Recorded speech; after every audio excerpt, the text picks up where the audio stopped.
오늘은 예수님을 만난 야고보에 대해서 말씀드립니다.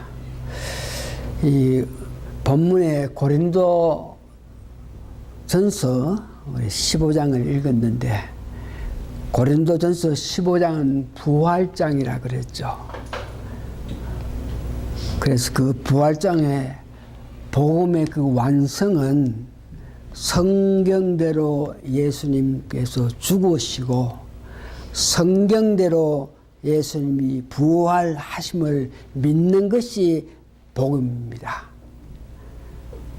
성경대로 죽으시고 성경대로 부활하셨다는 것이 복음의 진수입니다.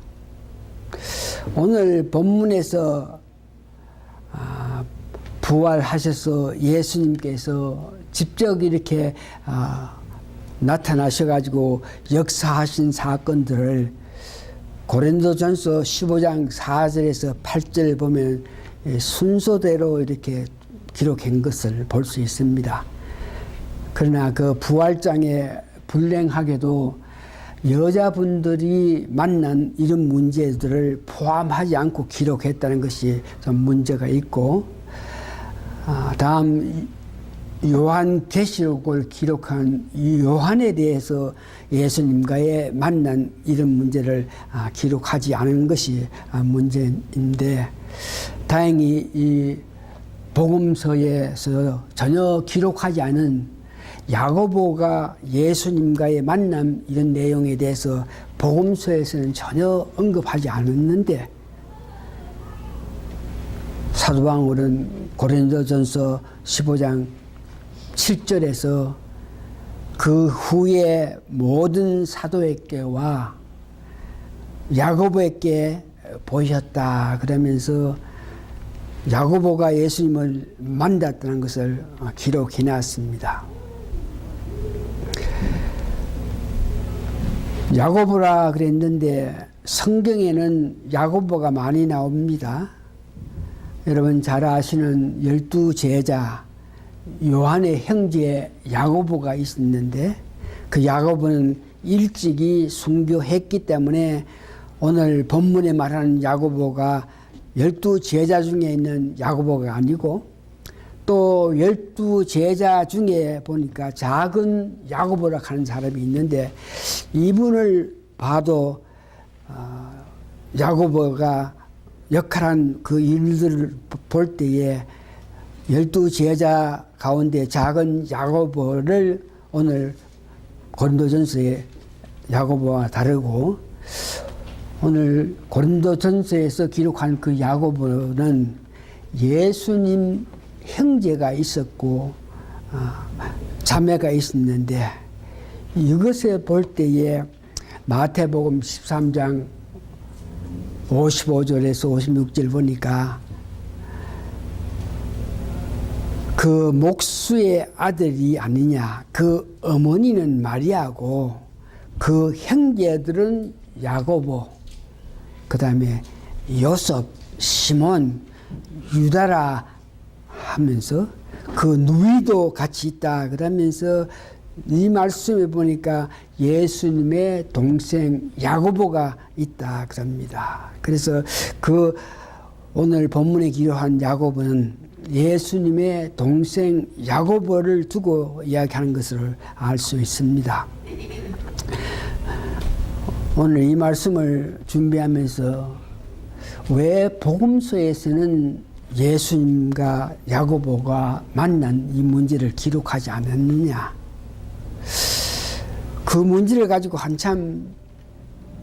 연구하면서 왜 복음서에서는 1절 예수님과 야고보의 만남을 기록하지 않았느냐, 또 야고보서를 기록했는데 거기도 보니까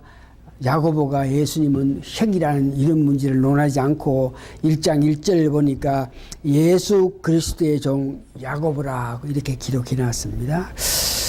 그래서 그걸 알기 위해서 나름대로 기도하면서 왜 야고보가 예수님을 만났는데 그 중요한 것을 부활 문제에서 중요한 야고보와 예수님 만남을 기록하지 않느냐, 이것에 대해서 나름대로 애쓰고 노력해봤지만 전혀 알 수 없었는데, 다행히 이 문제를 가지고 실험하는 가운데 제가 목회를 하면서 신학을 했지 않습니까? 전에 신학교만 나오고 나서 이제 목회를 하는데, 그때 28년 전에, 그때 그 교인들이, 많은 교인들이 우리가 목사님을, 교회 담임 목사를 이렇게 선임한 것은 우리를 양육하게끔 하기 위해서 담임 목사로 우리가 추대했으니까, 신학교 간다 그러면서 우리를 양육하는 대신에 신학교 가서 공부하는 이런 문제는 좀 안 했으면 좋겠다고 이야기하면서, 그들의 그 이야기의 중점은 신학을 많이 한 사람들 치고 목회 제대로 한 사람 없으니까 신학하지 말고 목회만 열중해 두려고 이런 부탁을 했는데, 그 말도 맞기는 맞아요. 그런데 제가 굳이 그 교인들이 그렇게 부탁하는데도 6년 더 신학을 했어요. 신학 석사과정 3년, 박사과정 3년 이렇게 했는데, 그 신학을 하게 된 그 동기가 뭐냐 그러면, 기독교 문제, 예수님 문제, 하나님 관계, 이런 모든 문제에서 그 각 학교마다 그 가르치는 그 정도가 부분적으로 가르치고, 더 깊고 더 오묘한 것은 그 단계가 높아져야 된다. 이 말은 대학교에서는 그 정도밖에 우리가 가르치지 않고, 또 대학원 가가지고 석사 과정 들어가면 더 깊게 가르치게 되고, 박사 과정에 가야 더 깊게 신학을 알 수 있고 하나님 관계, 예수님 관계를 더 알 수 있다. 이런 유혹 때문에 제가 6년 공부를 다 했습니다만, 그런 과정을 겪었기 때문에 왜 복음서에서는 야고보와 예수님의 만난 그 과정을 기록하지 않았냐, 그것을 알게 됐습니다. 그래서 그것을 알게 된 것이 첫 번째 보니까, 예수님이 이 땅에 오셔가지고 천국 복음을 전했을 때에 자기가 족보를 드러내면서 나는 다윗 왕의 자손이고 하면서 족보를 드러내면서 내가 메시아 이렇게 전혀 하시지 않았습니다.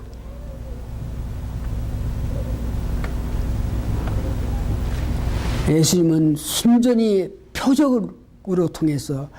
기적과 기사를 나타내면서 이 기사를 보면서 내가 메시아인 것을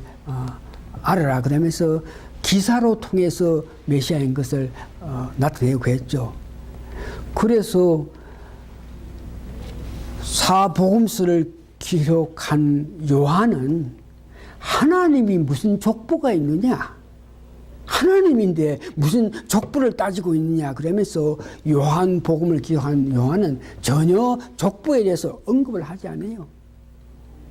마가도 마찬가지죠. 마가복음을 기록한 마가는 예수님이 이 땅에 오실 때 종의 입장으로서, 종으로서 이 땅에 오시는데 종이 무슨 족보고 뭐 그런 게 있느냐 그러면서 마가도 전혀 족보에 대해서 기록하지 않았습니다. 예수님도 직접 이 족보니 이 가족 관계에 대해서는 그렇게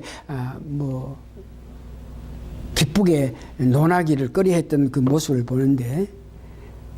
마가복음 3장 33절에서 35절을 보면은 예수님이 제자들과 있을 때에 예수님 어머니와 동생이 예수님을 찾으러 와요. 그럴 때에 예수님께서 누가 내 가족이냐, 누가 내 어머니고 누가 내 동생이냐 그러시면서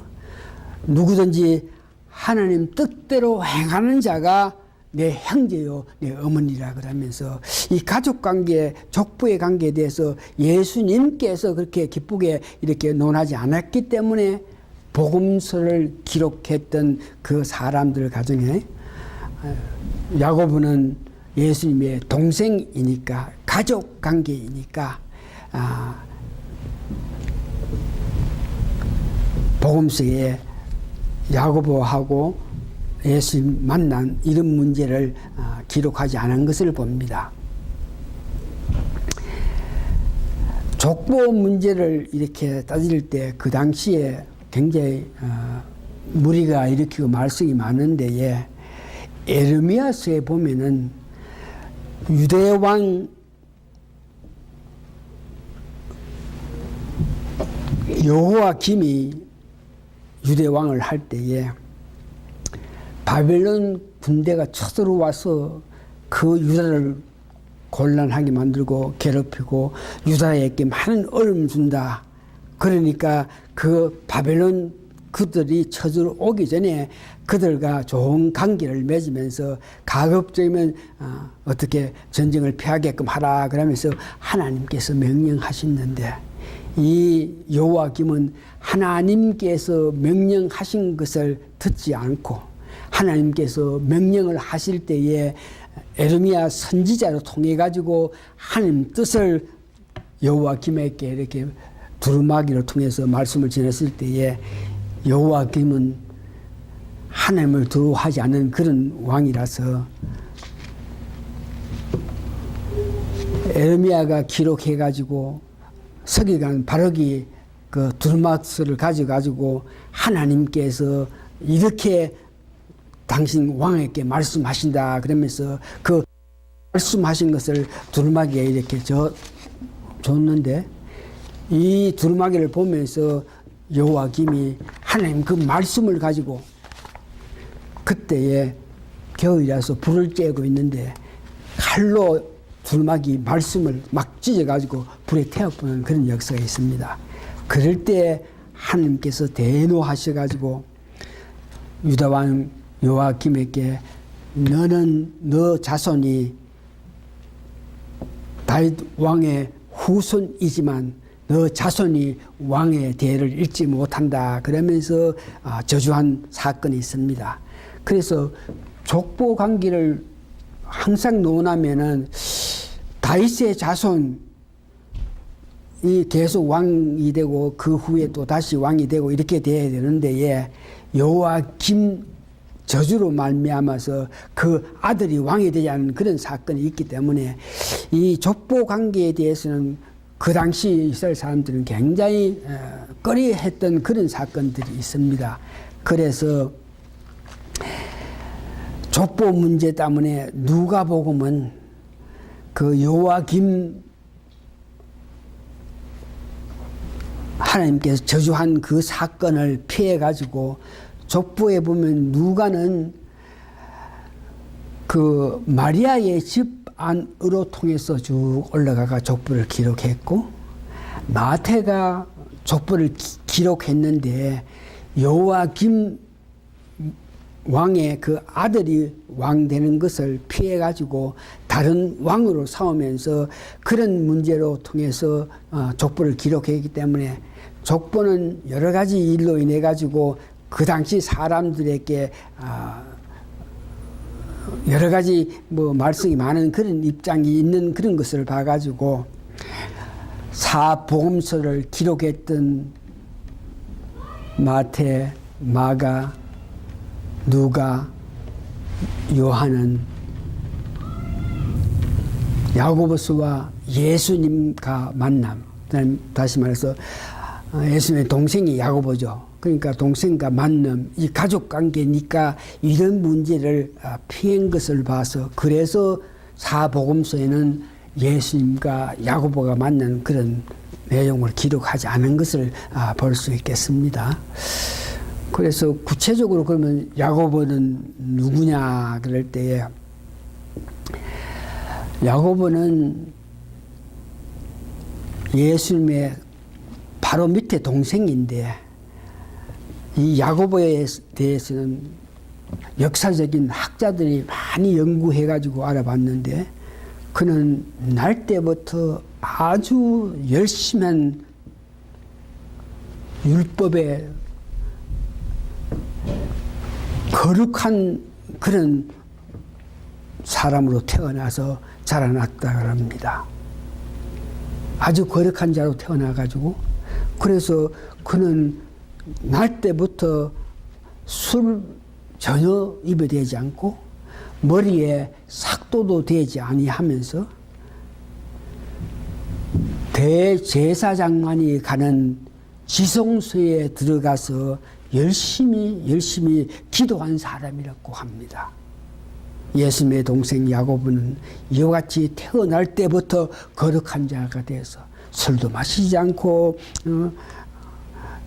대제사장들만이 할 수 있는 그런 일을 계속하면서 기도만 했던 사람이다. 그래서 후세의 사람들의 낙타 무릎을 가진 자가 야고보라 합니다. 그 야고보가 문제는 뭐가 문제라 하면 율법에 완전히 익숙한 자고 성숙한 자라서 육체적인 형이 예수님인데 그를 볼 때에 그런 율법을 완전히 알기 때문에 하나님이 하시는 일, 하나님이 뜻하신 이런 문제에서 너무나 잘 알고 있는데 그 형이 하나님 흉내 내면서 하나님 같은 일을 하면서 자기 형인데 하나님이 아닌데 하나님 흉내를 내면서 사탄 같은 역할을 하고 있으니까 그 형을 미워하게 되는 그런 모습을 봅니다. 그래서 마가복음 3장 14절에서 19절에 보니까 예수님이 12 제자를 이렇게 선택해가지고 우르르 몰려가지고 여기 가고 저기 가고 하고 하니까 사람들이 특별히 야고보는 그 자기 형 예수가 이게 미친 사람이 아니냐 이럴 정도로 미쳤다고 생각할 그런 정도의 예수님을 믿지 않고 있던 그런 사람이었고 특별히 요한복음 7장 1절에서 5절 보니까 그 형제들이 예수님을 믿지 않았다 그럽니다.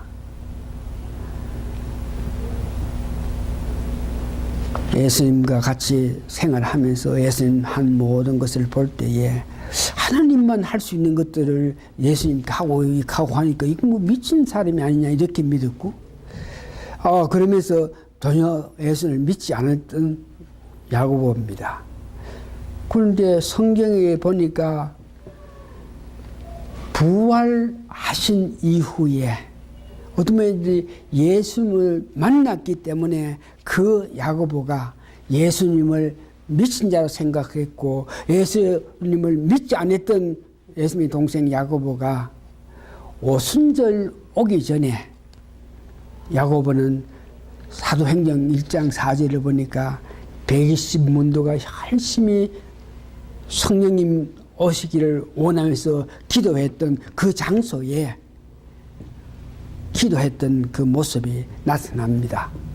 사도행전 1장 14절을 보니까 여자들과 예수의 어머니 마리아와 예수의 아우들과 더불어 마음을 같이하여 오로지 기도에 힘썼더라. 그렇게 예수님을 형을 믿지 않고 미워했던 그가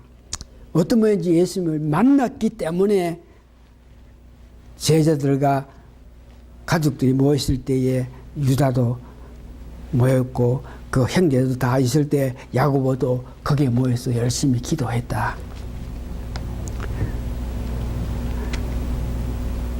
사도행전 15장에 보니까 나중에 그 야고보가 예루살렘 교회의 수장이 돼서 대표자가 돼서 역할한 모습을 사도행전 15장에 기록되어 있습니다. 그것을 보고 최초의 교회 공회, 최초의 어떤 문제를 가지고 교회 전체가 모여서 어떤 것을 해결하기 위해서 모였던 그 공회에서 야고보가 중심 역할을 하고 대표적인 수장 역할을 한 것을 보고 있습니다. 사도행전 15장 보니까 예수를 믿는 사람들이, 이방 사람들이 예수를 믿기 시작해가지고 이래 오게 됩니다. 안디옥 하는 지역에서는 이방 사람이었는데, 유대 사람이 아니고 이방 사람이었는데 복음을 듣고 예수를 믿기 위해서 이렇게 모여가지고 같이 우리 모여가지고 이렇게 예수를 믿고 있는데, 이때에 예루살렘에서 제자 중에 어떤 사람이 내려가서 그 안디옥에 믿는 사람들에게 너희들이 완전한 구원을 받기 위해서는 모세가 말했던 할례도 받아야 되고 모세의 율법을 제대로 지켜야만 너희들이 구원받는다 그러면서 이 복음, 사도 바울이 가르쳤던 복음하고 전혀 관계없는 그런 것들을 요구하게 됩니다. 그랬더니 안디옥 지역의 이방인들 모인 그 교회에서 이거 우리가 모여 있는데 예루살렘에 와서 우리에게 모세의 율법을 지켜야 되고 할례도 받아야 구원받는다 그러니까 이 복음에서 말하는 거와 틀리니까 이를 어떤 모이든지 우리가 확실히 알아야 될 거 아니냐 그러면서 안디옥에 있는 사람들이 제법 똑똑한 사람들이겠지. 그들이 그 당시에 안디옥에서 목회하고 있는 바나바하고 사도 바울을 두 사람을 선택해가지고 너희는 우리 중에 몇 사람 데리고 예루살렘에까지 가가지고 예루살렘 교회에 가가지고 과연 우리가 어떻게 믿음을 생활해야 되는지 이것을 확실히 좀 알고 오라 그래가지고 안디옥에서 사도 바울하고 바나바하고 그 지역의 대표들이 예루살렘 교회까지 갔더랬어요. 갔더니 그때에 예루살렘의 장로들을 하고 제자들 사도들이 예루살렘에 모여가지고 이 문제를 가지고 언언을 하기 시작해요. 언언을 하고 있는데 누구는 모세의 율법대로 따라야 된다. 그 사람들 예수를 믿는다고 들어왔으나 예수 믿는 사람이지만 모세의 율법대로 살아야 되고 할례를 받아야 구원받는다. 그렇게 하라고 가르쳐야 된다. 어떤 사람은 그래 하지 않는다 그러면서 여러 말이 있을 때에 그때에 베드로가 일어나서 하나님께서 나에게 이방 사람들에게도 복음을 전하라 그러면서 말씀을 전했고 내가 이방 사람에게 말씀을 전했을 때에 성령님이 그들에게 임한 것을 보면서 이방 사람이라도 우리와 관계가 분리할 필요 없이 우리가 똑같이 하나님 은혜로 구원받을 수 있는 사람이다 그러면서 이야기했을 때에 이때에 야고보가 모든 말들을 들으면서 형제들아 들으라 그러면서 그 모든 의견을 들으면서 결론적으로 그가 대표로서 말한 모습을 봅니다. 사도행전 15장 13절에서 일어난 내용인데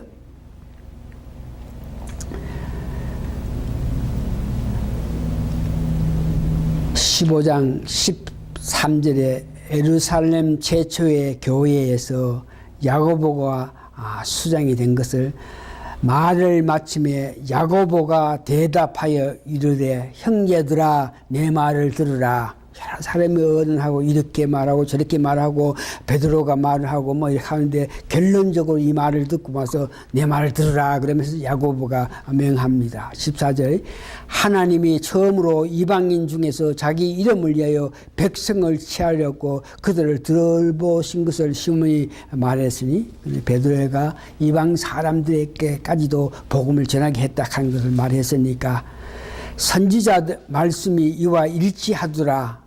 그러면서 16절에 이후에 내가 돌아와서 다의 무너진 장막을 다시 지으며 또 그 허물어진 것을 다시 지으리니 이는 그 남은 사람들과 내 이름을 일컬음 받는 모든 이방인들을 주로 찾게 하려 하심이었으니까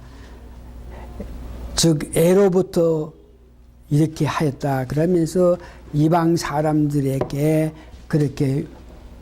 들어오는 것을 이방 사람이 예수 믿게 오는 사람들을 괴롭혀 가지고 율법을 지키라 할례 받으라 그리 하는 것이 아니고 복음의 말씀대로 하나님 은혜 가운데 살 수 있게끔 하라고 이렇게 명하는 모습을 봅니다. 나중에 갈라디아서 2장 9절에 보니까 사도 바울이 이제 전도하고 와서 1차, 2차 전도하고 나서 예루살렘에 와서 예루살렘 교회에게 어떤 보고를 할 때에 여기에 갈라디아서 2장 9절을 보면 그 교회에서 기둥같이 여기는 야고보 또 게바 요한에게 보고했다. 그러면서 그 야고보 예수님의 동생 야고보가 예루살렘의 수장 예루살렘의 대표 역할을 한다 하는 것을 말하고 있습니다. 야고보는 예수님의 친동생으로서 참 믿음이 좋고 율법 가운데 율법을 지키면서 살아온 경건한 사람인데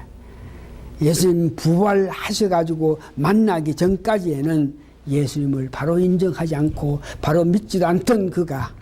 부활하셔가지고 예수님을 만났기 때문에 그는 예수님을 완전히 하나님의 아들인 것을 믿고 그를 따랐던 모습을 봅니다.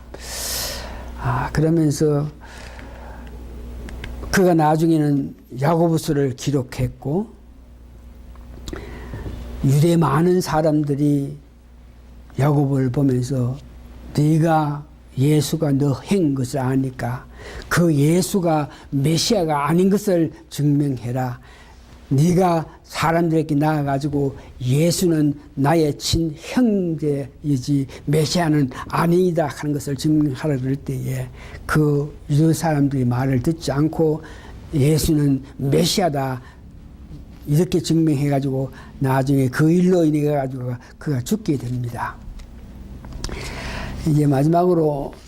부활하신 예수님께서 야고보에게 가는 관심을 가지는데 첫 번째는 예수님께서 앞으로 교회로 통해서 예수님 원하시는 그 모든 사역을 해야 되겠는데 이 교회를 오순절 이후에 교회가 생기지 않습니까? 이 교회를 제대로 인도할 사람이 필요했습니다. 그 당시에 교회에 오는 사람들, 교인들 구성원을 보면은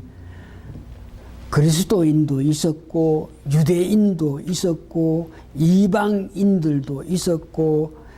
바울의 행적을 추적해가지고 그를 죽이기 위해서 교회에 와 있는 사람도 있고 교회 구성원들이 이렇게 많습니다. 이런 교회를 제대로 인도하고 교회를 지키기 위해서는 참으로 귀한 지도자가 필요한 것을 예수님은 아셨습니다. 이런 어려움 가운데 있는 구성원들을 잘 인도해야 되게끔 하기 위해서는 어떤 인도자가 필요한데 그런데 예수님 보는 관점에서 12제자들을 전부 다 복음을 전하는 전도자의 길로 가지 이 교회의 담임 말하죠. 지금 말하는 담임 교회를 대표하고 교회의 인도자로서 그 교인들을 지키고 가르치고 인도할 그런 사람들은 제자들은 보니까 전부 나중에 베드로는 로마의 전도길 가서 거기서 거꾸로 죽게 되고 안드레는 그리시아 가는 밤매섬에서 거기서 순교하고 야고보는 여러분 아시면 예루살렘에 죽게 되고 요한은 나중에 요한이 그 사역을 보면 도미타 하는 황제에게 박해를 방해 가지고 그는 끓는 물 속에 잡아 들어갔는데 거기에서도 살아나서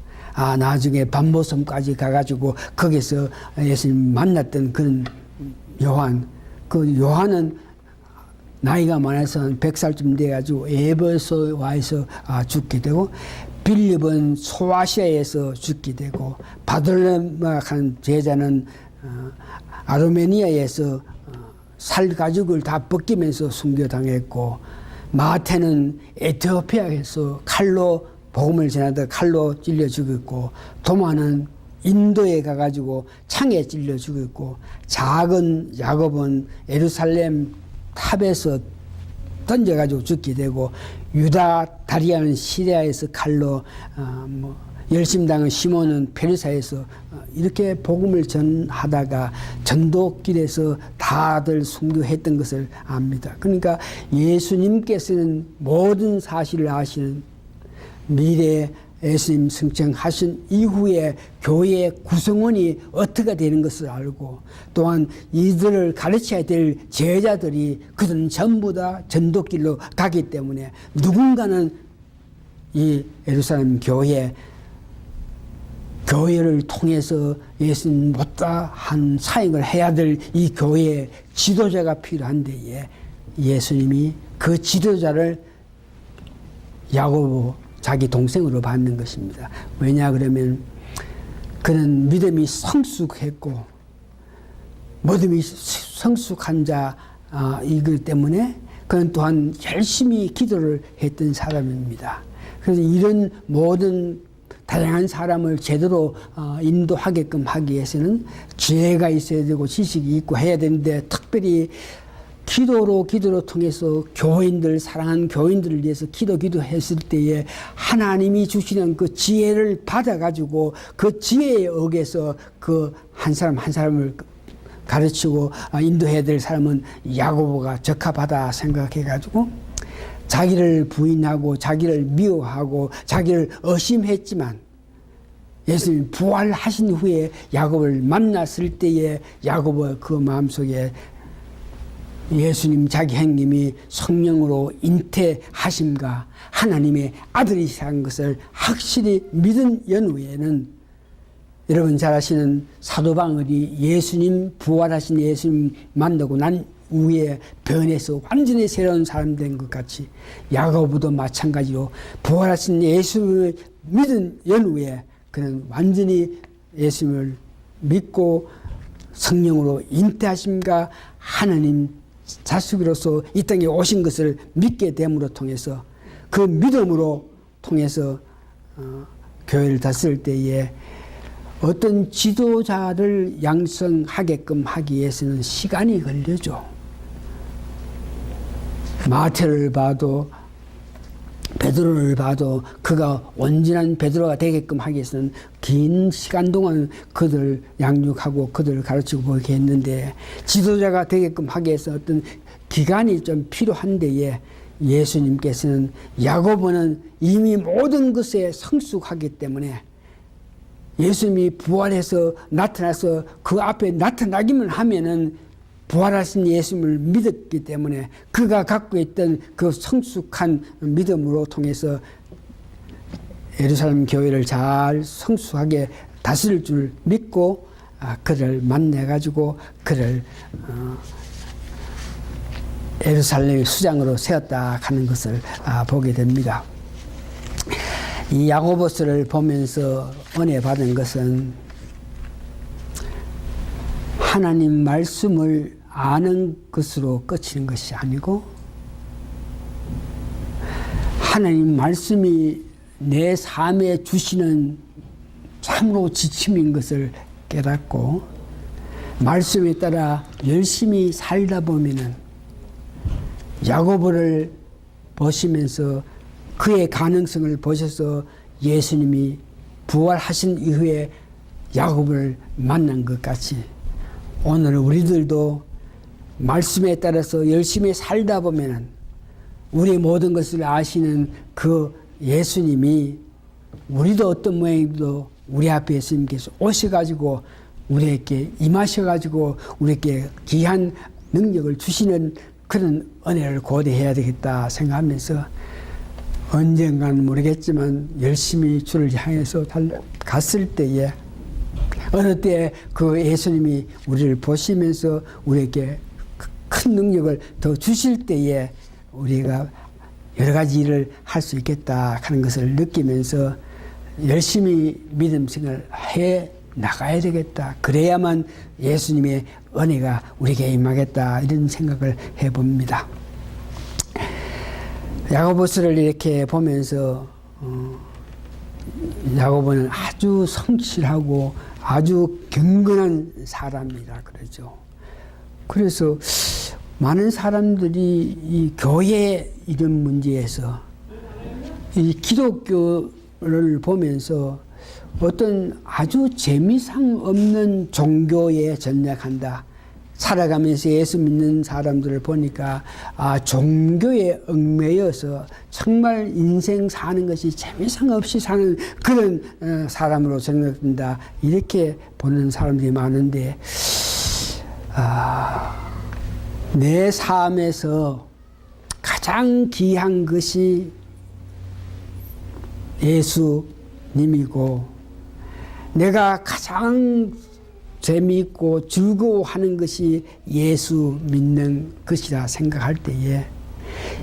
예수 믿는 것이 내 인생의 가장 기쁨이 될 수 있는 것입니다. 사람들이 살아가면서 자기가 즐거워하고 자기가 좋아하는 것에 대해서 자기 일생을 바칠 때 가장 보람된 그런 인생을 바친다, 산다 이래 볼 수 있는데 우리도 예수님 믿는 것이 내 생애에 가장 기쁨이 되게 해서 내가 좋아하고 내가 기뻐하는 예수를 믿는 것이 가장 복되다 생각하면서 기쁨으로 생활해 나가야 되겠다 이렇게 생각했습니다. 여러분들도 여러분 삶에서 가장 귀하고 고귀하고 값진 것이 예수 잘 믿는 것이니까 그 예수를 제대로 믿음으로 통해서 자기가 가장 좋아하는 것을 함으로 통해서 여러분 삶에서 기쁨을 나타내면서 사시는 여러분 되시기를 바랍니다. 다 같이 기도하시겠습니다. 열심히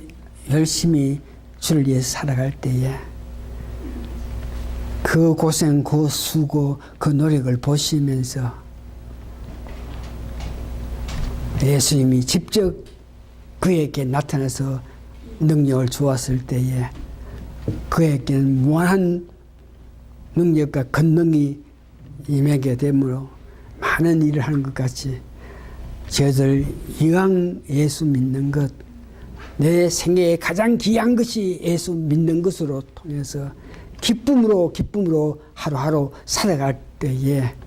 그 기쁨으로 살아가는 우리를 보고